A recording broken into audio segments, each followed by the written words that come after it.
Emmanuel Ménard, oui, ça rassure pas. Sur le plan local, on se dit que c'est pas très rassurant quand on est un élu de terrain parce que... Mais non, c'est pas rassurant, mais on est confronté à ça tous les jours. Il faut pas se voiler la face. Puis vous disiez tout à l'heure, ça m'a amusé, parce que vous disiez que la crise sanitaire n'a pas empêché le trafic.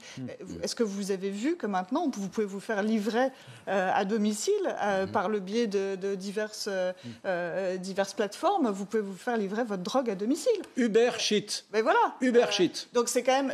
Ça existe. Mais bien sûr, ça existe. Et donc il y a des gens qui passent commande. Alors après, bon, ils font attention quand même, les petits livreurs, de ne pas se faire prendre, parce que c'est vite visible.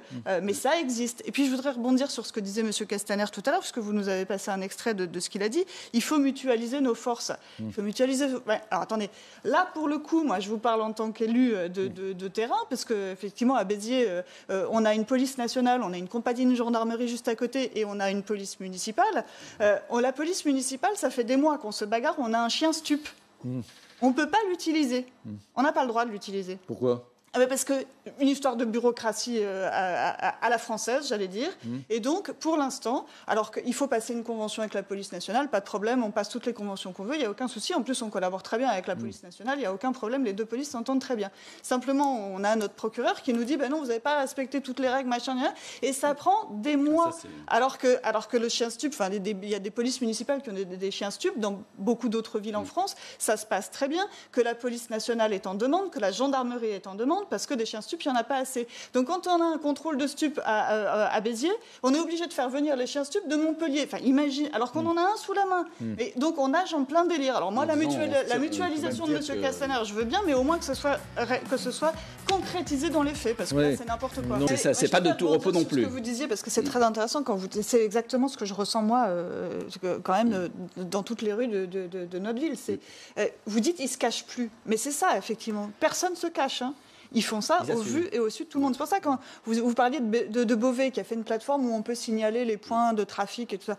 Mais en fait, la police, ils n'ont pas besoin qu'on leur signale les points de trafic. Hein. Ils savent parfaitement où ça se passe et qui le fait, qui le pratique. Donc, en fait, moi, ce qui m'embête dans cette histoire, et pour pas faire de la langue de bois, c'est cette espèce de sentiment d'impuissance qu'on a à pouvoir effectivement un jour résoudre le problème, parce que ça augmente, et c'est pas qu'un sentiment, pour reprendre des mots de notre ministre de la Justice, le sentiment d'insécurité, c'est pas qu'un sentiment. Et le sentiment que le trafic de drogue, ça augmente, c'est pas qu'un sentiment. Ça se voit dans toutes les rues, puisque je vous dis, maintenant, ils se cachent plus, ils sont tous avec leur joint à la bouche, et quand vous leur faites un signe ou quand vous leur dites c'est quoi ça, ils s'en contrefichent. Donc c'est le sentiment d'impuissance de la part évidemment des autorités, de la police, qui ont l'impression de pas avoir les moyens qu'il faut pour pouvoir, alors qu'ils savent parfaitement où ça se passe et qui le fait, et puis évidemment de la part des dealers et des trafiquants, c'est le sentiment d'impunité.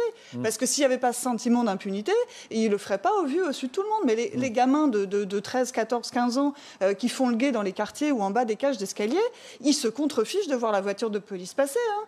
Ils ricanent. Ils ricanent. Les dénonciations, les signalements plutôt doivent être anonymes, parce que quand par hasard ils savent que c'est la personne du 3e étage qui a appelé la police pour dire ça fait du bruit jusqu'à 4 heures du matin, ils dealent toute la nuit, etc. Ils leur font la vie très très dure quand c'est comme ça. Quand ils ont repéré, parce que nous ça arrive, qu'il y ait effectivement des signalements, que ce soit à la police municipale ou même à la mairie, il y a des gens qui nous disent mais nous on n'en peut plus là, du trafic jusqu'à 2 heures du matin, ça commence à bien faire. Et les gens ils ont raison, ils ont juste envie de vivre tranquillement. Et en fait quand ils rentrent chez eux, surtout avec le couvre-feu, c'est là que commence le trafic et les allées et venues incessantes. Mais quand les dealers savent qui est allé les dénoncer, je vous garantis que les pneus crevés tous les jours, les tas d'immondices devant la porte, ça, c'est une guerre d'usure et une guerre de tranchées. Et c'est pas drôle vraiment de vivre dans. En fait. Absolument. C'est-à-dire que les trafiquants ont une emprise sur le quartier. Vous avez les vieilles dames, les handicapés, font la loi. Non, mais qui sont obligés de planquer chez eux les espèces, le produit, plus, de donner leur cave, de donner la clé de leur cave. Donc l'emprise, elle est totale. Et c'est pour ça que ça a des conséquences sur la vie sociale. Vous le disiez, c'est des milieux très durs. C'est très très dur. Alors moi, je vous avoue que le petit trafiquant qui arrive 2 minutes en retard et qui se fait mettre un coup dans les jambes, je m'en contrefiche. Non, mais c'est intéressant. Oui, c'est intéressant quand même. Mais je m'en contrefiche. Oui, mais c'est pourtant c'est une information intéressante. Il prend ses responsabilités. Mais après qu'on pourrisse la vie des habitants, des vieilles dames, comme vous dites, qui sont mortes de trouille parce qu'elles ne savent plus comment faire.